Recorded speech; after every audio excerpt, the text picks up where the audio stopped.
Hello everyone, welcome to class. आज हम करेंगे 10th क्लास की इंग्लिश की जो बुक है हमारी फर्स्ट फ्लाइट, उसकी हम थर्ड पोएम करेंगे जिसका नाम है ए टाइगर इन द जू। इसके जो राइटर है वो कौन है? Lazily Norris. ये लेज़ली नॉरिस के द्वारा लिखी गई है ए टाइगर इन द जू। चलिए देखते हैं इस पोएम में क्या बताया गया है पोएट ने। चलो करते हैं स्टार्ट। देखो, ही stalks in his vivid strips the few steps of his gaze on pads of velvet quiet in his quiet race।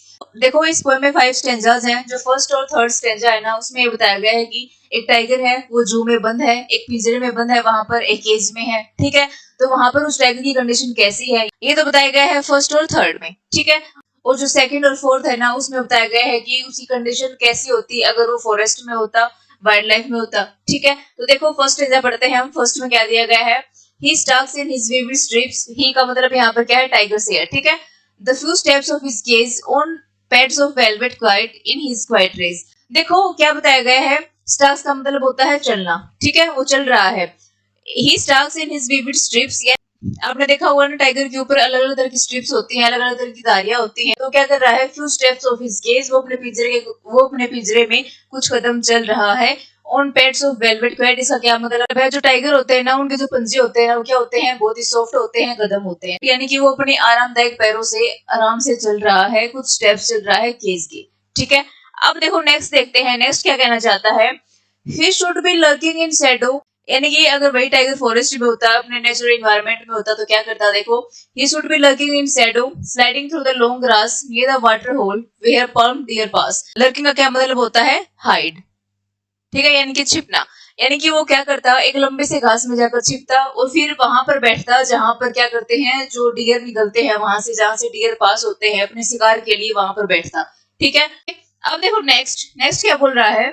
He should be snarling around houses at the jungle edge, bearing his white fangs, his claws, terrorizing the village। अब देखो, अगर वो अपने natural environment में होता तो फिर क्या करता? जो फॉरेस्ट के आसपास वाले जो गांव हैं, जो फॉरेस्ट के आसपास का जो एरिया है, वहां पर जाकर क्या करता? लोगों को डराता, अपने पंजे दिखाता, अपने फंक्स का क्या मतलब है यहाँ पर? अपने नुकीले दांत दिखाता।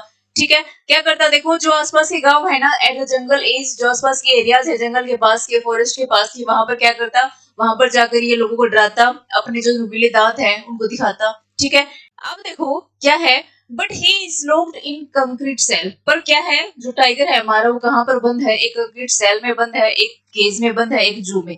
ठीक है, his strength behind the bars. उसकी जो स्ट्रेंथ है, उसकी जो ताकत है ना, वो किस में बंद है? एक पिंजरे में बंद है, behind the bars. Okay, stalking the length of his cage ignoring visitors. वो क्या कर रहा है? अपना जो पिंजरा है ना, सिर्फ उसी में घूम रहा है, विजिटर्स को इग्नोर करके। इग्नोरिंग विजिटर्स का क्या मतलब है? यहाँ पर जो जू में आते हैं, जो टाइगर को देखने के लिए आते हैं, उनको इग्नोर करके क्या करता है?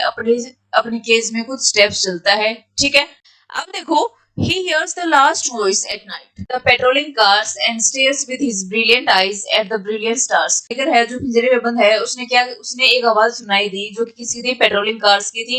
यानी कि जो पेट्रोलिंग कार्स आते हैं ना जू में, कि कहीं कोई रह तो नहीं गया है, कोई जानवर भाग तो नहीं गया है। ठीक है, इसलिए क्या होती है? पेट्रोलिंग कार्स आती हैं। तो उसने उसकी नाइट में एक आखिरी आवाज सुनी। ओके, अब क्या कर रहा है?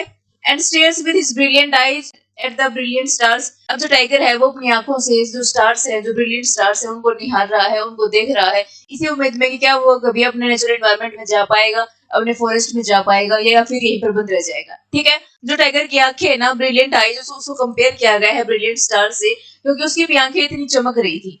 ठीक है, ये हमारी पोएम है टाइगर इन द जू, जिसे लिखा है लेज़ली नॉरिस ने। ठीक है, वो तो देखो, इस पोएम से पोएट ये बताना चाहता है कि जो टाइगर्स है ना, उनको जू में बंद ना करे, उनको अपने नेचुरल एनवायरनमेंट में फ्रीली रहने दे, घूमने दे।